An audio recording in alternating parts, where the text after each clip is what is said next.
Hi guys, welcome back, Beautifully Belly, with another video. So I know I haven't been on here for a while. I think a couple days or whatever. I have been in my house low-key panicking. Like, this coronavirus is serious. Like, I know some people are like, they're playing it down. They're making it seem like, oh well, if you get it, you're just going to be home for 2 weeks. But see, I don't believe it. Everybody's immune system is different. Everybody's makeup is different. And I feel like nobody can really determine what somebody's body can fight off. Um, and then I have to think about my situation, like really being a vulnerable person with a lung condition. It's to the point where I'm scared to send my kids out or in. Like, I've literally had Daquan home since Monday because he started not feeling well last Friday. So it was like, okay, they said if you have a runny nose, if you're coughing or sneezing or you have a temperature, not to come to school. He doesn't have a temperature. Well, the highest his temperature has been is 99.5, which is a slight temperature, and it's not the 100.4 that they said. But my thing is, how do I know to send my son to school? Because that cough or that sneeze or that runny nose, those symptoms could always get worse or not. Like, you're taking a risk, right? So that's one thing. Do I send my son to school knowing that he's symptomatic? Not saying with the corona, but just have, like, he's sick, right? So that also impedes on my daughter's attendance. If my son is sick, and if he was to test positive, not saying that he is, this is just hypothetical, why would I send my daughter to school? Because that means she's exposed to it too. And then they're exposing everybody else. So it's like, what do you do, right?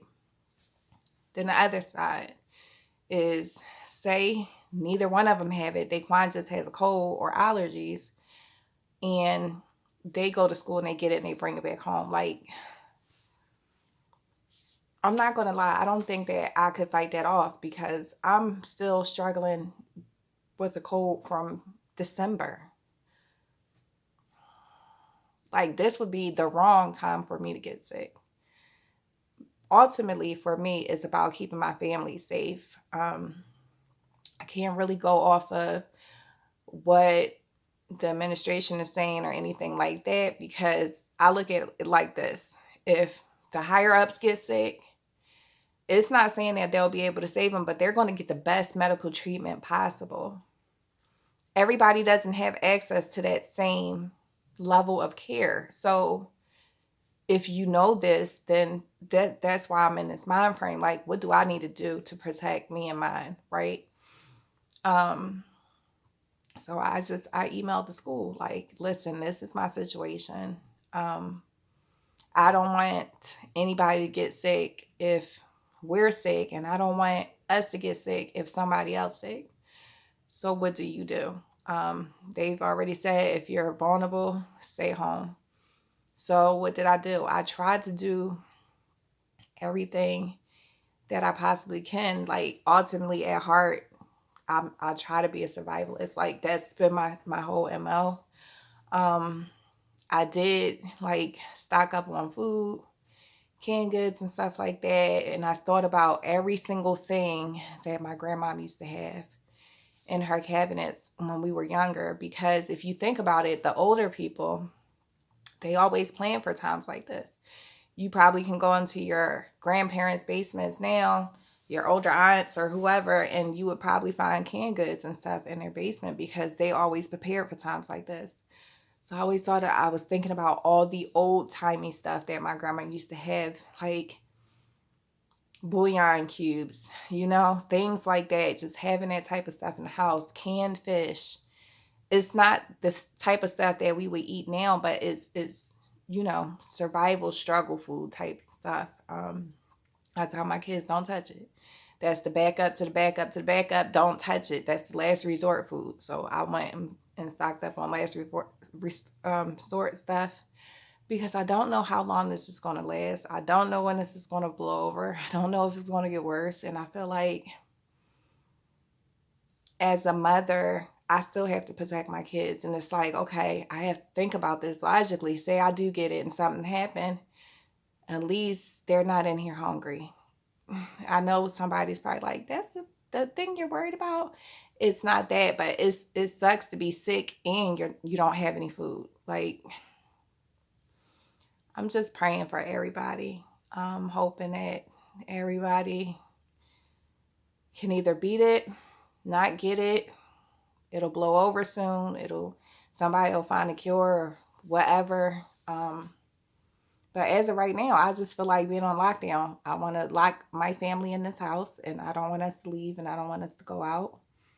But it's like you can't just cut yourself off like from the world like that. It's just impossible. You think about it. Even going to the market, I didn't send anybody in. I did all online purchases, but still, the person who put the stuff in the cart could have had it. Like, so I'm trying to not go down deep into the rabbit hole, but in situations like this can cause panic and mayhem, especially when you're not getting any clear, defined answers as to what should be done. What do I think should be done? I think everything needs to stop.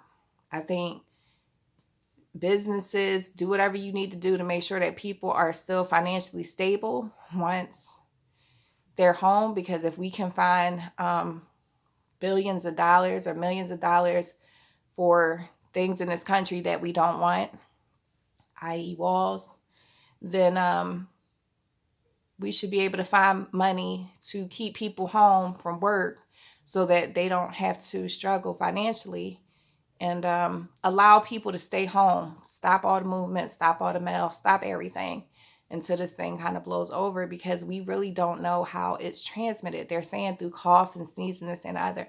And they keep saying, wash your hands, wash your hands, wash your hands. And people, I'm sure now, are really washing their hands, but it's not stopping people from getting sick. So, yeah, I guess we'll just have to see. Again, I'm not trying to freak anybody out. I'm just trying to be realistic about it. And I'm not one of those people that's going to sit back and wait for somebody to give me the answer. I'm going to try to figure it out myself. Yeah, so I'm not going to keep you too much longer. Again, I'm not trying to scare anybody, but my advice would be do what you need to do for you and yours. Try not to be in big crowds. Don't assume that this is just killing old people or people who have conditions. We don't know. Yeah, do what you have to do. So on that note, if nobody told you that you're enough today, guys, you are just the way you are with no strings attached. And if nobody told you that they love you today, I love you. So until next time, guys, peace, love, and blessings. Until the next one.